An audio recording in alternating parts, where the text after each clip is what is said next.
करता है और इनकी तबाही का युग चालू है। ऑपरेशन सिंदूर अभी रुका नहीं है। अगर ये दोबारा हरकत करते हैं तो हिंदुस्तान का कुछ भी बिगड़ने वाला इसके नहीं है। हिंदुस्तान की वृष लगन की कुंडली है, और वृष लगन की कुंडली के अंदर अगर देखा जाए तो शनि जो है लाभ स्थान पर है, तो हमें तो बेनिफिट आ रहा है। और 11वें भाव के अंदर शनि मूवमेंट करता है तो बहुत जबरदस्त लाभ देता है। तो शनि यहाँ पर बलवान भी है, तो हमारे लिए शनि बहुत बलवान है। इनके लिए शनि जो है वो बहुत खराब स्थिति में चल रहा है, 12वें भाव के अंदर मूवमेंट में चल रहा है, जिसकी दृष्टि धनभाव के ऊपर है। तो इसका मतलब ये कहा जा सकता है कि पाकिस्तान ब्रह्मांड में जो ग्रह की चाल है, और जिस समय पाकिस्तान बना था उस समय जो उसकी लगन कुंडली थी, उसके हिसाब से उसकी बर्बादी तय आ रही है। और आने वाले समय में मई तक उसके सिर पर खतरा मंडराता रहेगा।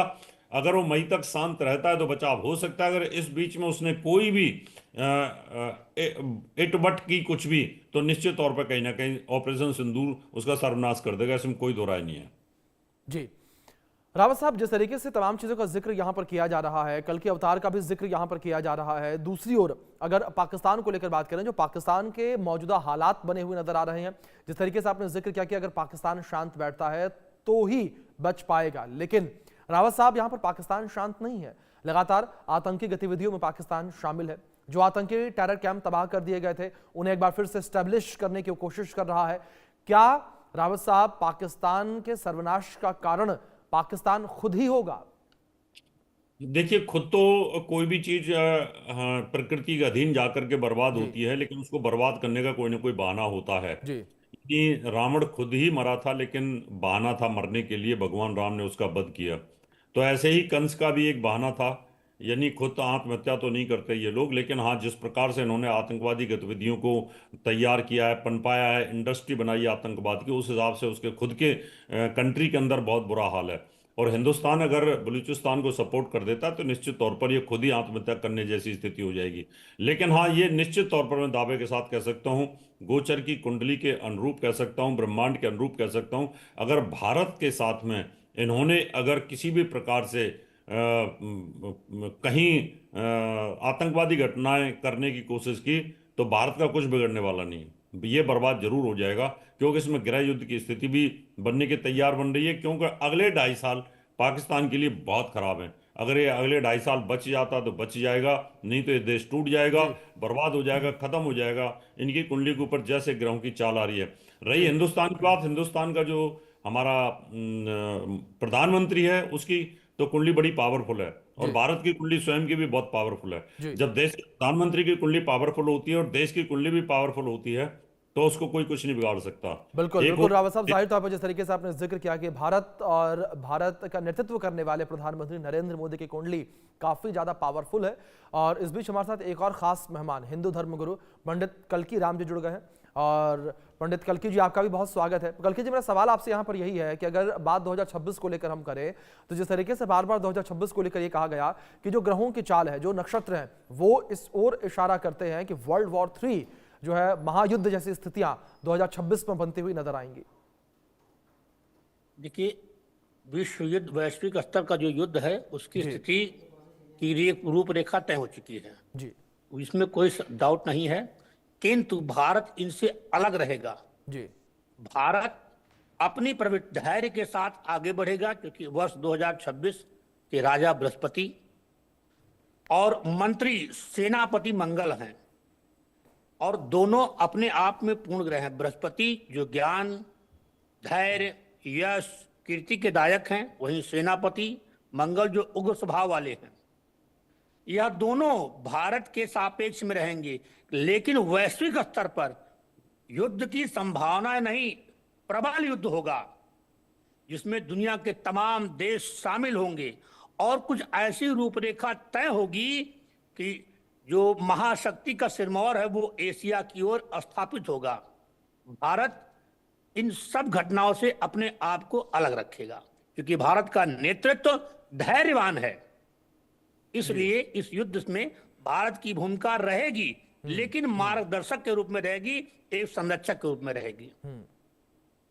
जी बिल्कुल, जिस तरीके से आपने जिक्र किया। रावत साहब, दूसरी ओर अगर मैं आपका रुख करूं, जिस तरीके से लगातार यहाँ पर आप 2026 को लेकर भी तमाम बातों का जिक्र किया गया, तो रावत साहब अगर 2026 को लेकर बात करें, आप किस तरीके से 2026 को देखते हैं? क्या आप भी मानते हैं 2026 ही वो साल है जहां पर पाकिस्तान का सर्वनाश होगा, या फिर जो 2026 में ग्रहों की चाल है उसके हिसाब से आगे चलकर स्थितियां सामान्य होती नजर आएंगी। क्योंकि अगर इसमें एक चीज और मैं जोड़ दूं, अगर जनवरी महीने में अगर शुरुआत को लेकर बात करें, 2026 की शुरुआत जो है वो बड़ी उथल पुथल वाली रही है वैश्विक आधार पर। धनु राशि में सूर्य का प्रवेश वैसे भी बहुत अच्छा नहीं माना जाता है जी। और फिर धनु राशि के अंदर मंगल का भी, दोनों की युति इस 2025 के अंदर जब भविष्यवाणी हम कर रहे थे यूट्यूब के ऊपर, उस समय हमने बोला था कि 2026 की शुरुआत ही बहुत खतरनाक होने वाली है। जब राजा और सेनापति एक साथ होते हैं तो कहीं ना कहीं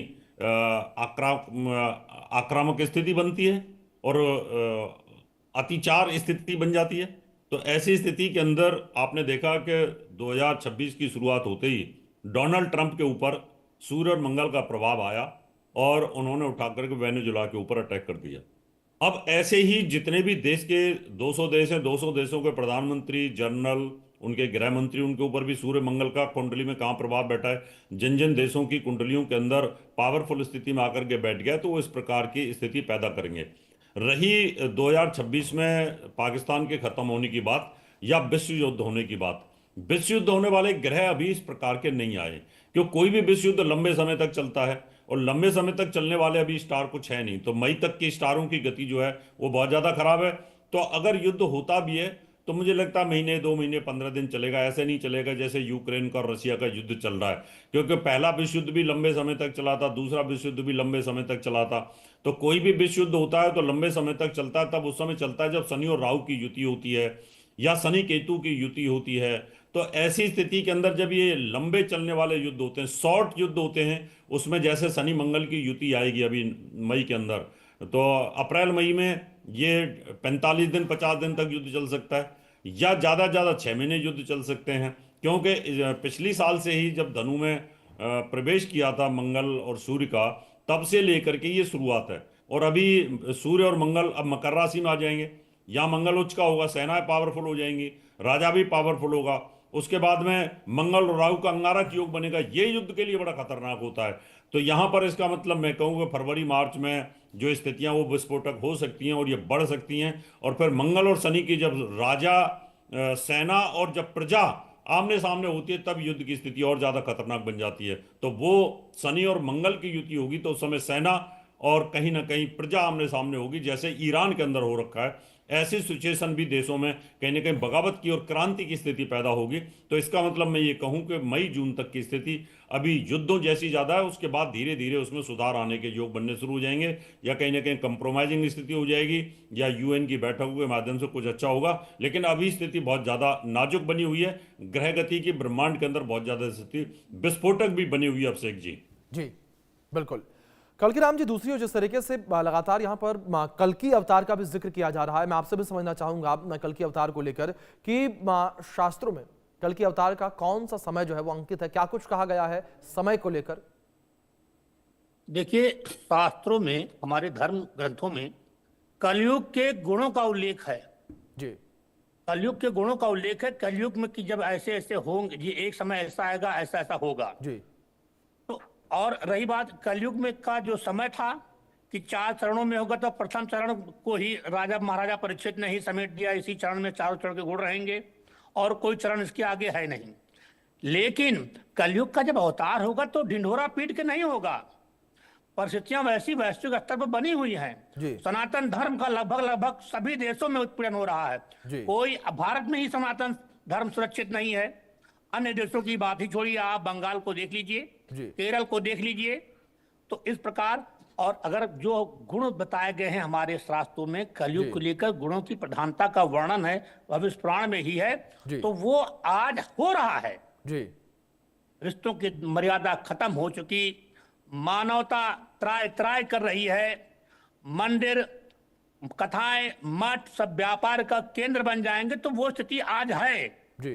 तो ऐसे में कलयुग अवतार, कल्की अवतार का अगर बात है तो हो सकता है भगवान कब अवतार लेने ये कुछ कहा नहीं सकता, या ले चुके हों या लेने वाले हों, लेकिन समय तो वही चल रहा है।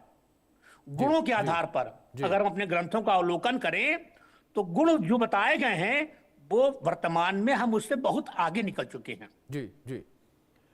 रावत साहब, दूसरी ओर जिस तरीके से आपने भी जिक्र किया कलयुग का, कि कलयुग का समय निर्धारित है इतने समय तक, जो है 4.5 लाख वर्ष का, जिस तरीके से आपने जिक्र किया कि 4.5 लाख वर्ष तक कलयुग रहेगा और उसके बाद कल्कि भगवान का अवतार होगा। लेकिन मैं आपसे यहाँ पर यह समझना चाहूंगा रावत साहब, क्या कहीं शास्त्रों में इस बात का भी जिक्र किया गया है कि जब अधर्म चरम पर पहुंच जाएगा और जो कलयुग है वो समाप्त होने से पहले ही क्या भगवान जो है वो अवतरित हो सकते हैं? क्या सर्वनाश यहाँ पर जो लोग इस तरीके से लगातार विरोध कर रहे हैं, अराजकता फैला रहे हैं और कलयुग को और प्रभावशाली बना रहे हैं, उसका करेंगे? देखिए अभिषेक जी, शास्त्र जो हमारे कहते हैं, ये कहते हैं कि त्रेता युग के अंतिम जो चरण था उसमें भगवान राम और रावण का युद्ध हुआ और जी रावण का जो अत्याचार था उससे त्राह त्राह मचा रखी थी त्रेता जी युग के अंदर। जी। तो भगवान राम ने उनका वध किया और उसके बाद में त्रेता युग की समाप्ति हो जाती है और फिर द्वापर युग की शुरुआत होती है। द्वापर युग में भी आप देखें कि 8,64,000 वर्ष का द्वापर युग था और उसमें भी अंतिम चरण में आप देखें भगवान कृष्ण ने कंस के अत्याचारों को खत्म करने के लिए और बहुत सारे जरासंध जैसे जो लोग राजा थे और बहुत सारे राक्षस पैदा हुए थे, उस समय महाभारत हुआ, अत्याचार बहुत बढ़ चुका था, पाप बहुत जी बढ़ चुका था, अधर्म बहुत बढ़ चुका था, दुर्योधन का अधर्म बहुत बढ़ चुका था। तो उस समय भगवान कृष्ण ने जब जन्म लिया तो उस समय द्वापर का अंतिम फेज था जी। और द्वापर के अंतिम फेज के बाद में उसके बाद में कलयुग की शुरुआत हुई। तो अब कलयुग चल रहा है, कलयुग का प्रथम चरण चल रहा है और 4,32,000 वर्ष का ये है। इसमें अभी 5300 वर्ष ही निकले हैं। इसका मतलब अभी तो बहुत समय है और पूरे के पूरे 4 लाख वर्ष से भी बिल्कुल ज्यादा अभी। रावत साहब, अभी तो बहुत समय बाकी है, लेकिन इस समय में और क्या कुछ देखना होगा, क्या कुछ परिस्थितियां बनती हुई नजर आएंगी, वो अब देखने वाली बात होगी। फिलहाल आप दोनों का बहुत शुक्रिया जुड़ने के लिए, कीमती वक्त इंडिया न्यूज के साथ साझा करने के लिए। वक्त एक छोटे से ब्रेक का है।